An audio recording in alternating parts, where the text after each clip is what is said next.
Hey up, Callum from Callums Corner here, giving you a little video blog, a vlog as they are called. I'm in a good mood tonight, loads of news to tell you, most exciting my life has been for a while. Revelation number 1, I am on the Isle of Wight. I'm on my holidays. I've got a good friend here who I went to school with. I'm going to meet up with him while I'm down here and go out on a raz and maybe do some little vlog while I'm out. See my dancing and all that, my chat up lines. So that's revelation number 1. Number 2. Now, some of my fans have been getting in contact with me off of Facebook. I've been quite vocal in the anti-vegan movement. Now, I've come to the Isle of Wight and one of my fans has invited me to stay for a couple of days. Nice bloke. I'm veggie. And I'm staying here. And I thought, this is an opportunity for 1, personal growth, and number 2, complete and utter unarguable proof that I've tried it from both sides.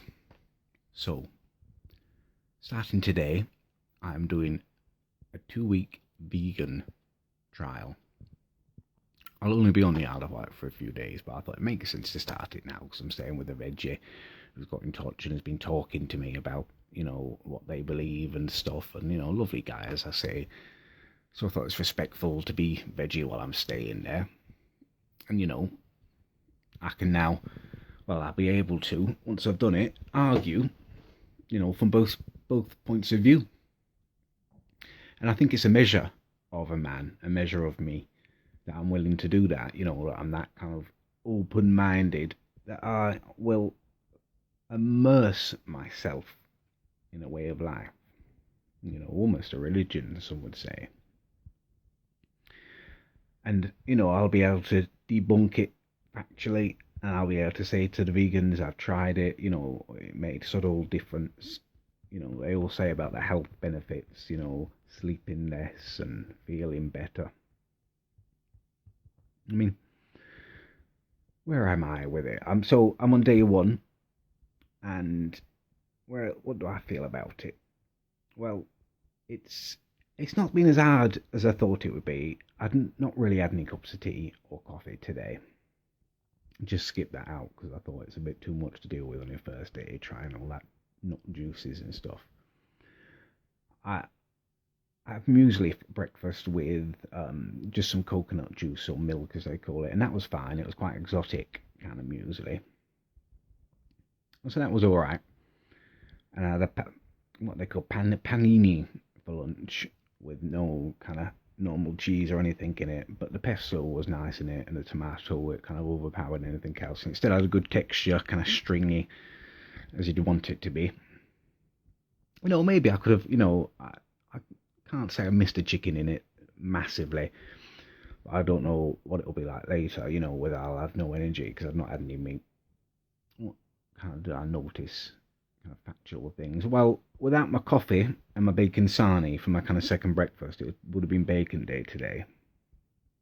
Like my mugs of coffee with my cream in.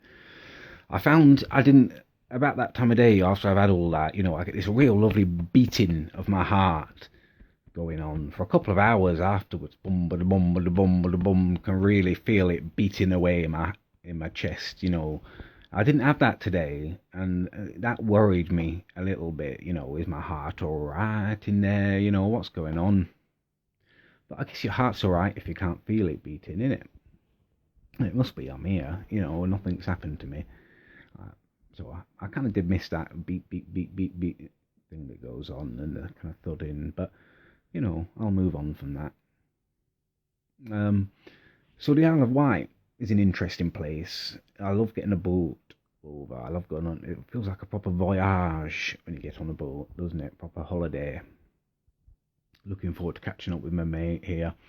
And yeah, the Isle of Wight is an interesting place in of itself, actually. It's a bit of a hotbed for vegetarians and veganism, which is surprising because you think of the Isle of Wight as just a, little old school place, but I think what must have happened is the hippies, after the Isle of Wight festivals in the 70s, they were so stoned at those things that they just probably didn't bother going back home again, so they all just stayed. So they've kind of been thriving here. So I'll try and get some interviews with a lot of the people on the Isle of Wight. You know, people will be willing to talk about it and their beliefs and stuff. And, you know, the Isle of Wight has got an MP called Andrew Turner, who was in the papers a bit. Funny man. And I think I'm going to go to one of the, he does these like kind of open surgeries at the pubs.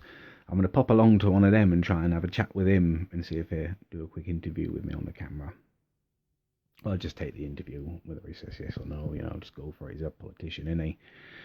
He's a Tory, you know, one of David Cameron's boys, Dave. I love Dave. He lets us call him Dave, and he makes it all so simple what to believe in, isn't it? Just let him get on with it. Don't keep protesting, you know.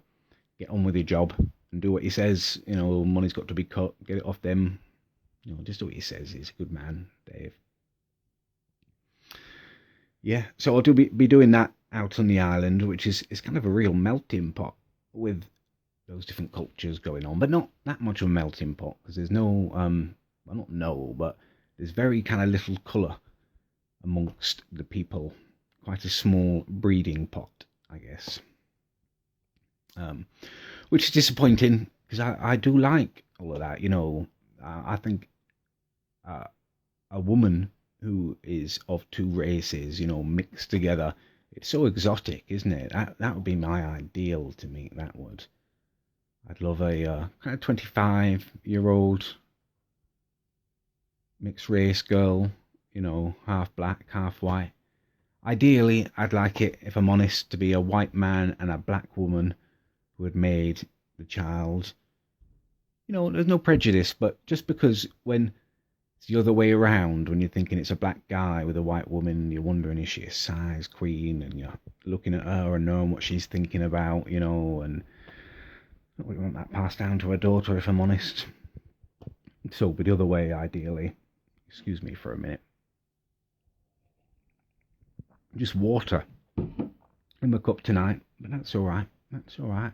You know, put myself through things for my art and for my beliefs. A few of you have been asking, one lady in particular, Serafina, which is a funny name. She was asking, is my mum, where is she with me? No, she's not with me. I'm not taking her on holiday. Part of it is for me to have a break from caregiving. She's at home, and what I did, I went out the back door and I double locked the door with I've got the deadlock keys to it, only me, you see. I double locked the back door, went over the garden fence into the alleyway, back round the front, same thing round the front.